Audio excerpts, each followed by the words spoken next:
I mean, I'm going to stick with Real Madrid, not because I like watching the all whites play, but his agent is out there saying they're interested. And I think she has the clout in Europe to say something that seems pretty factual. I think it would be a great signing for Xabi Alonso, really refresh that midfield, the type of player I think he really would love to have.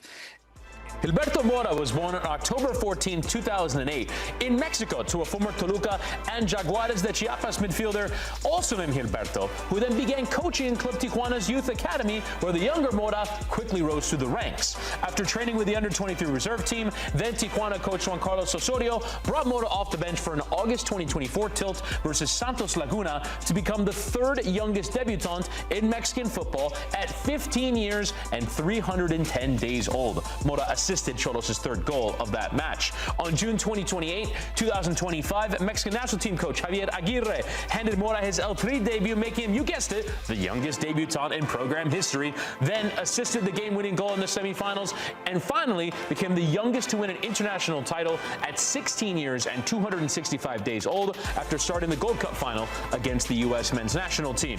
Mora followed up his breakthrough summer with a flying start to Tijuana's Apertura 2025 campaign, which included a goal for the Liga MX All-Stars against MLS's best. Now the 16-year-old's attention is on the FIFA Under-20 World Cup in Chile, and even more importantly, the 2026 FIFA World Cup. Not sure we put enough emphasis on it. This kid was born in 2008.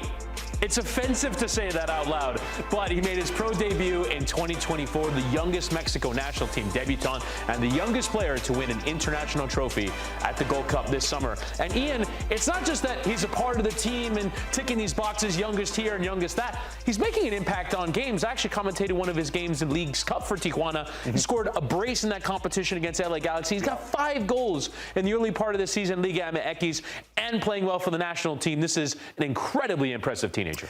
Yeah, sometimes I'm a little bit skeptical when we always recognize the headlines, the rumors, potential transfers, the money that's involved in a youngster, and sometimes I'm too skeptical for my own liking that I try to dive a little deeper into the talent. This kid is pretty special. When you watch him play, you can see he just lives and breathes for football. He has this joy, this effervescent life springs out of his soul to pick up possession of the ball and make things happen. His spring to get in front of defenders and create opportunities and finish opportunities for him, he's real special.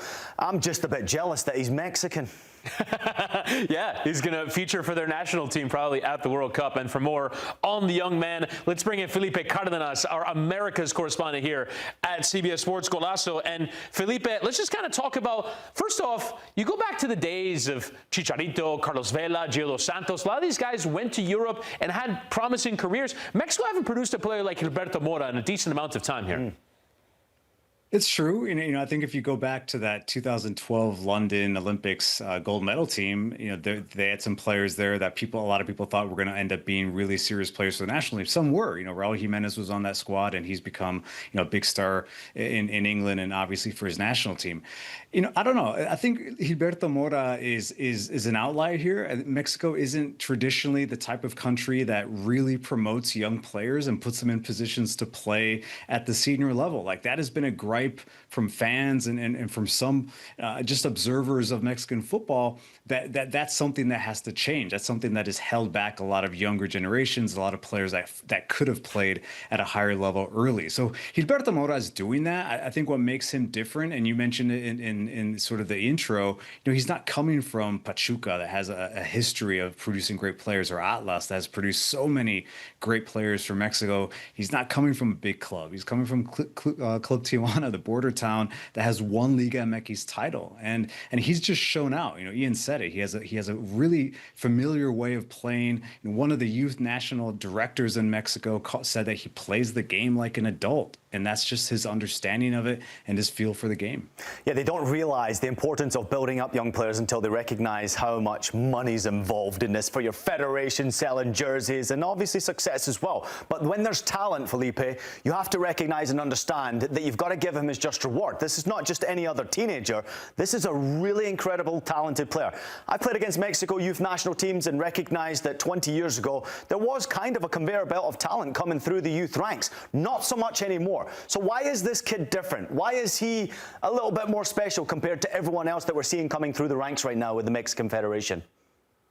Yeah, I think it's two things. First of all, let's just talk about representation. We understand, those of us that follow professional sports, especially football, players sometimes, if they don't have the right reps, the right management, their career can be really affected in a negative way. He is right now represented by one of the super agents in Europe, Rafaela Pimenta, who also represents Erling Haaland, Santi Jimenez, a number of big players. And so there's a bit of a nucleus around him that understands that this is a 16-year-old kid that can't move to Europe until he's 18. That yes, Rafael Pimenta, admitted that Real Madrid is interested. And so despite all of that, I think he just has a good core around him. And Chris mentioned his father played at Club Tijuana. He's a former Mexican Liga MX. He's professional, understands, I think, the hype that really surrounds players in Mexico. But also, I just look at Gilberto Mora. He's a player that just looks like at 16, he already has really thick skin. And so that, I think, is a big difference. His maturity, the fact that you mentioned it, Ian, it really looks like he's a player that the only thing he wants to do is succeed on the pitch. Everything else around him, that's just the noise that is going to surround his career. But right now, the kid is focused on playing, and he's playing really well. And I kind of want to ask you about one of the things you mentioned there, which is that he can't move to Europe until he's 18. So not that he's stuck in Mexico, but he is going to be there for at least the next year. How do you think that will affect the perception of him as a homegrown Mexican star that will be really in the favor of the fan base by virtue of playing in Liga MX week in, week out? But also, do you feel like it might be shielding him from this greater hype, that it will have to be at one of these World Cups, be it the Under-20 or the FIFA World Cup next summer, that actually makes him explode in the attention of the footballing world? Because I think right now he's a big star in Mexico, but I think the reason why I wanted to talk about him here on Scoreline is because I'm not certain a lot of people are getting that level of attention on the player because he's only doing it in Mexico, as it were. Well, I think it's great for Liga MX. Honestly, it's great to have a player at his age, with his ability, that now the world is starting to understand could be a very special talent. At 16 years old, now the eyes of the world are going to be focused on him for the next 2 years playing in Mexico. He has an opportunity here to play in 3 World Cups within the next year. He's going to play at the U20 World Cup. He's eligible to play for the U17s as well, and we all expect him to be in 2026, where he could start for the Mexican national team, one of the co-hosts. So, I think that's one thing that is working in his favor. I think it's great for Mexican football that there is a player now that the world is expecting to move to a really massive club. Now, I don't think it hurts him that he plays in Mexico, because he's playing. He's a big player for his club team, and he's getting better. If you watch him play, Ian mentioned it, like there is just a composure to him. He understands the game. I think he's a bit of a midfield libero that has that roaming flexibility to find the ball, a bit of a number 10, but really just smart and active in the middle of the field. And he's starting to get some lessons in Mexican football. It's getting harder for him to keep the ball. They're really starting to kick him at times in these big matches. So I think this is all good for him. We just can't wait to see him playing in Europe or for a big brand. But in the meantime, just enjoy this 16-year-old phenom.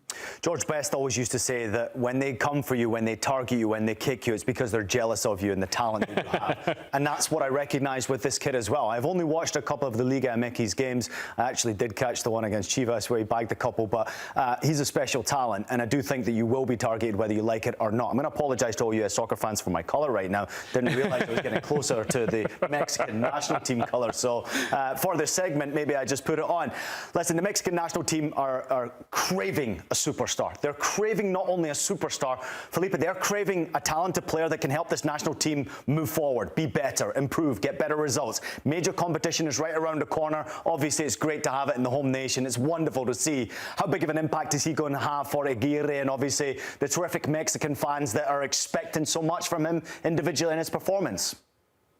Yeah, we'll have to wait and see if this is a player that is suddenly, when the lights are brightest at this World Cup next summer, if Javier Aguirre says, hey, we can't put too much on him. He's 16 years old. We can't put the weight of a country and all the hopes and expectations that Mexico is going to have as a co-host on the shoulders of one player. Again, mentioning this youth national team director in Mexico saying, Mexico's not going to win the U20 World Cup because of Gilberto Mora. That's just not how it goes. Yeah, but Felipe, I'm going to butt in here, and I'm going to actually challenge you, because didn't Spain just win the Euros with a 16-year-old in their ranks? Yeah, it's a pretty special 16-year-old too. And Why can't again, this kid though? He's special.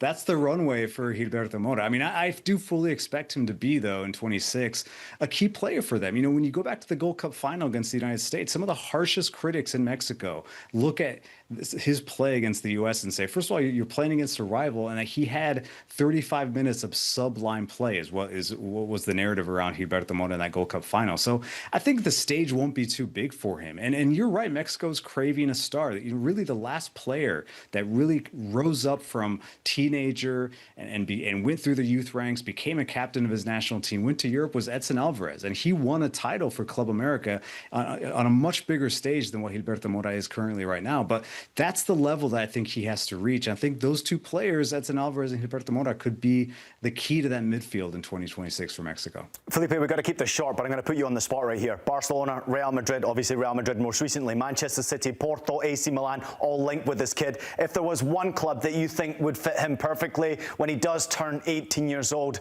give me that one answer, please. I mean, I'm going to stick with Real Madrid, not because I like watching the all whites play, but his agent is out there saying they're interested. And I think she has the clout in Europe to say something that seems pretty factual. I think it would be a great signing for Xabi Alonso, really refresh that midfield, the type of player I think he really would love to have in Los Blancos. We'll see. I think Real Madrid is the side, though. Oof. They've certainly shown a real willingness to go for teenage players. You look at Mastantuono, obviously, yeah. Vinny Jr. They have that previous. So he's a fascinating player. Felipe, thank you so much for joining us, sir. Great stuff. Take care, guys. And a reminder that we have plenty of Mexican football here on the networks of CBS Sports Golazo in this upcoming set of fixtures after the international window. These are the games that will be in play. Tigres will host León. Toluca will take on Puebla, but the big one is the Clásico. América and Chivas live on the Golazo Network from 11:15 p.m. Eastern Time.